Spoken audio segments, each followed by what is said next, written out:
10% लोगों ने 90% बहुसंख्यक समाज के हक अधिकार को छीनने का काम किया, आरक्षण को ख़त्म करने का काम किया।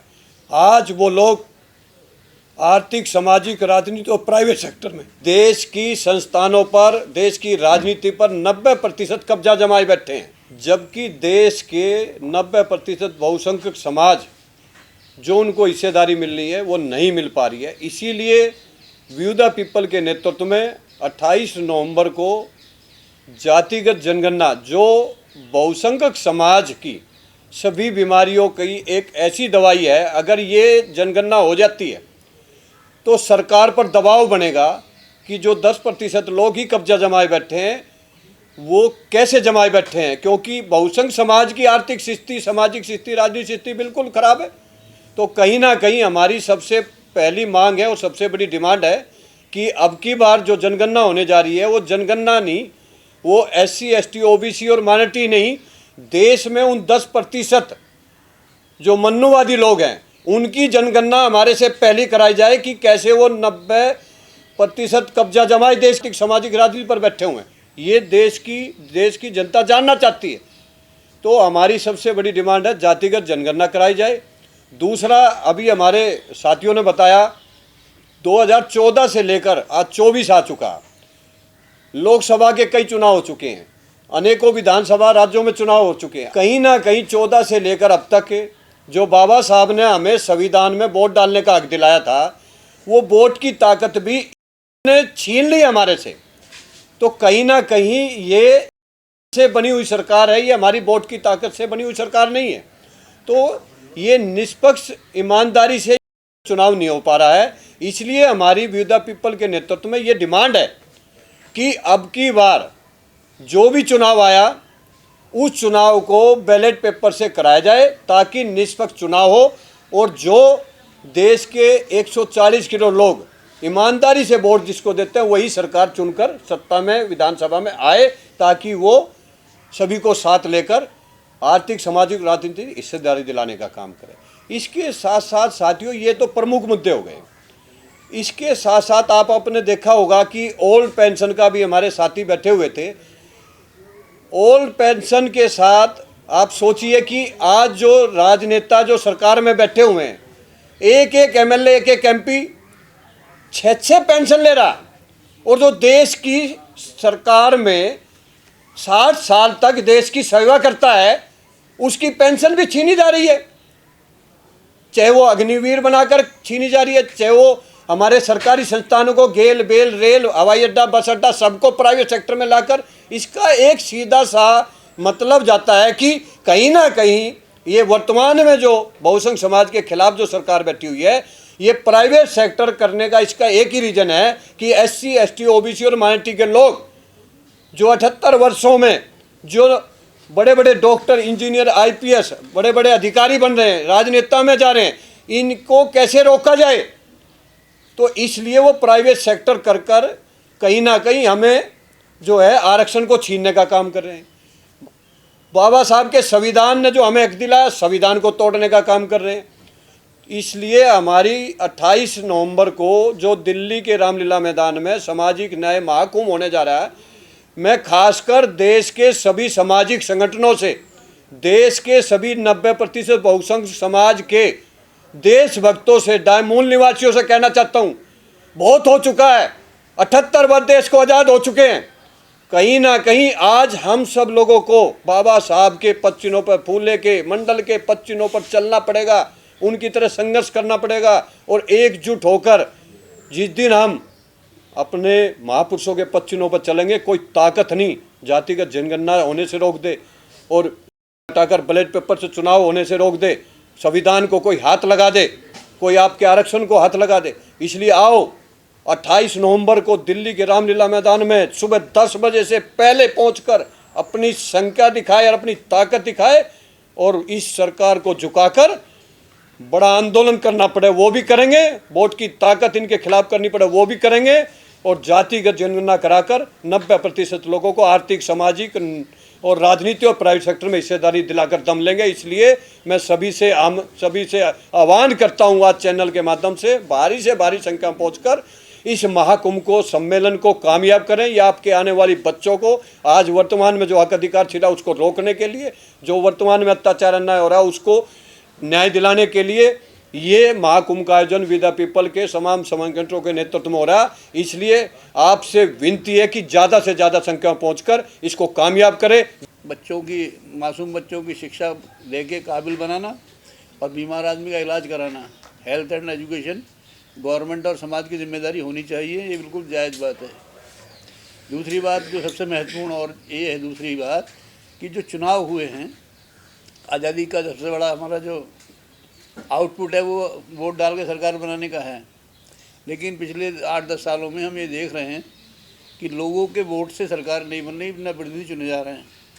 तो ये ईवीएम उसमें सबसे ज़्यादा भूमिका में है, लेकिन ब्यूरोक्रेसी उसमें बहुत खुलेआम बदमाशी में उतरी हुई है। इसके लिए हमें समाज को जागृत करना पड़ेगा और समाज को संगठित करके मत विभाजन को रोकना पड़ेगा।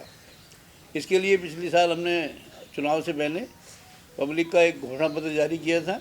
मैं सभी लोगों से इसकी अपील करूंगा कि हम दोबारा से उसे निकाल रहे हैं कि जो जनता के मुद्दे हैं, विभिन्न सेक्शन हिंदुस्तान में है, जाति व्यवस्था इस देश में है, वर्ण व्यवस्था इस देश में है, विभिन्न किस्म के वर्ग यहाँ हैं, किसान हैं, नॉन किसान हैं, तो उन सब के मुद्दे शामिल करके छात्रों के, युवाओं के, महिलाओं के एक कॉमन मुद्दा एजेंडा बनाया जाए और उसमें मत विभाजन रोका जाए।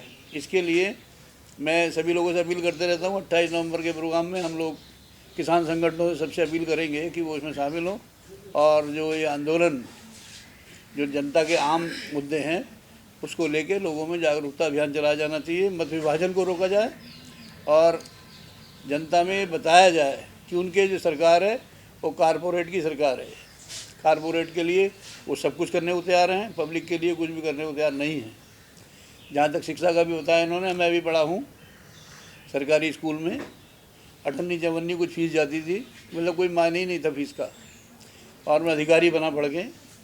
लेकिन अभी हमारे गांव में जो प्राइमरी स्कूल है जिसमें मैं पढ़ा और डॉक्टर होने गांव में बहुत सारे लोग और अधिकारी बने, उसी वहाँ भी स्कूल में 15-16 बच्चे पढ़ते हैं और वहाँ कुछ भी नहीं है, मतलब बहुत ही ख़राब स्थिति में है। और जो मजदूर हमारे गाँव में रहते हैं उनके बच्चे भी प्राइवेट स्कूलों में जाने के लिए मजबूर हैं, जो कमाते हैं वो वहाँ दे आते हैं। रिजर्वेशन हम लोग को ऐसे एक गाली जैसे शब्द दिया जाता है, लेकिन रिजर्वेशन को हथकंडे कितने अपनाए गए हैं इन लोग के थ्रू, ये आपको मैं जानकारी देना चाहता हूँ कि SC ST OBC आज नहीं बोलने वाला हूँ, आप लोग भी जान लीजिए। OBC अगर कोई बोले तो इनको टोक देना है। हमारा जो बाबा साहब ने दिया संविधान में, SC BC की बात किया है, सोशली और एजुकेशनल की बात किया है, बैकवर्ड क्लासेस की, सोशली और एजुकेशनली बैकवर्ड क्लासेस है। OBC का कोई नहीं, ये वर्गीकरण का पार्ट है।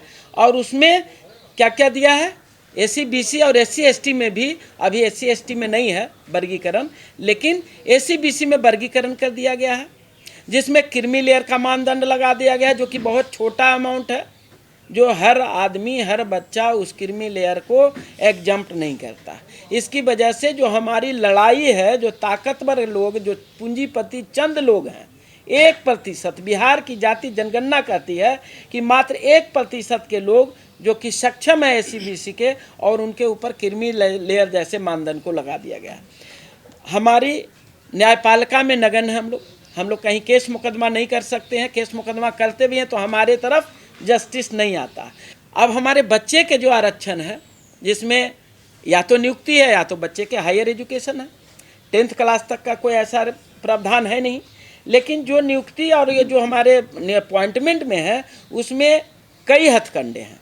एक उसमें भी रोस्टर प्रणाली दी गई है। रोस्टर SC BC के लिए ज़्यादा किया गया है और SC ST के लिए भी किया गया है। उसमें हम लोग 5वें 6ठे पे नंबर आता, कहाँ का न्याय है कि पहला, दूसरा, तीसरा अनरिजर्व कैटेगरी में चला जाता है और चौथा नंबर के हकदार हमें बनते हैं, जबकि 49.5% हमारा अगर है, हम बार बार कहते हैं इस चीज़ को कि 49.5% हम लोग का आरक्षण है, तो हमें 1/1 के रेशियो मिलना चाहिए, या हम कहें कि इसको बाइनरी रोस्टर में तब्दील करना चाहिए। 13/200 ये भी गलत है, इसको हम लोग खारिज करते हैं।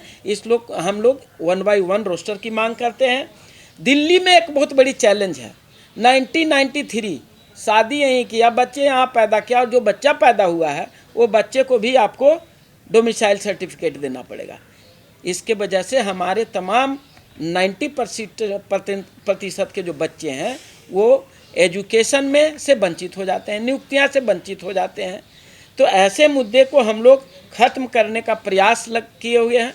हमने जगह जगह चिट्ठियां लिखी है, जगह जगह हम लोग है जो कि और भी मेमोरेंडम देंगे। क्लास ए और बी के अंदर हमारे बच्चे पिछड़ते हैं। ए और बी में इंटरव्यू से बच्चे टॉपर जो होते हैं उनको भी रोक दिया जाता है, और उसकी वजह से हमारी प्रतिनिधित्व घटता है। और उसमें इन तमाम हथकंडे को लेकर के नोट फाउंड सुटेबल जैसे वर्ड को लाए हैं और उसको बैकडोर से भर देते हैं, अपने लोगों से भर देते हैं। लेटरल एंट्री का तो कुछ कहना ही नहीं है। आप लोग सब जानते हो कि लेटरल एंट्री के थ्रू कौन से जो लोग जाते हैं, IIM की सारी सीटें, SC ST की नहीं, वो SC BC के भी बच्चे वहाँ पे नहीं पहुँच पा रहे हैं। और मैक्सिमम IIM की सीटें जो कि सबसे बड़ी बिजनेस मैनेजमेंट की कोर्सेस होती है उसमें खाली होता है। तो जब तक हम लोग एजुकेटिव हमारे बच्चे नहीं निकलेंगे, और जो मेंबर ऑफ पार्लियामेंट की बात किया जाए, मिनिस्टर जो बनते हैं जिनकी सत्ता होती है उनको तो पहले ही नसबंदी कर दिए जाते हैं, उनके पास तो कोई राइट ही नहीं छोड़ते हैं। उसमें हमारे ऑलरेडी एक मंत्री महोदय दिल्ली सरकार से छोड़ करके और हमारे साथ जुड़े हुए हैं, क्योंकि उनको भी रोका गया। तो ये तमाम मुद्दे के लिए हम लोग आप सब से गुजारिश करूंगा कि पूरे देशवासियों को आह्वान करता हूं कि अपने हक अधिकार के साथ साथ अपने आने वाली पीढ़ी के लिए आप रामलीला मैदान के अंदर एक दिन का समय दीजिए, जिससे आप लोग को हक अधिकार मिलने में सरल हो जाए। और इतना ही नहीं, सरकार इस बार डरी हुई है। इस कार्यक्रम में एक सूचना और भी देता हूँ, हो सकता है कि 1-2 दिन पहले मुझे आप लोग को सूचना देना पड़े कि रामलीला मैदान में ना करके कहीं वेन्यू चेंज करना पड़े। जैसी सूचना आ रही है मैं बता देना चाह रहा हूँ कि कल बताएंगे, जो आज बता रहा हूँ,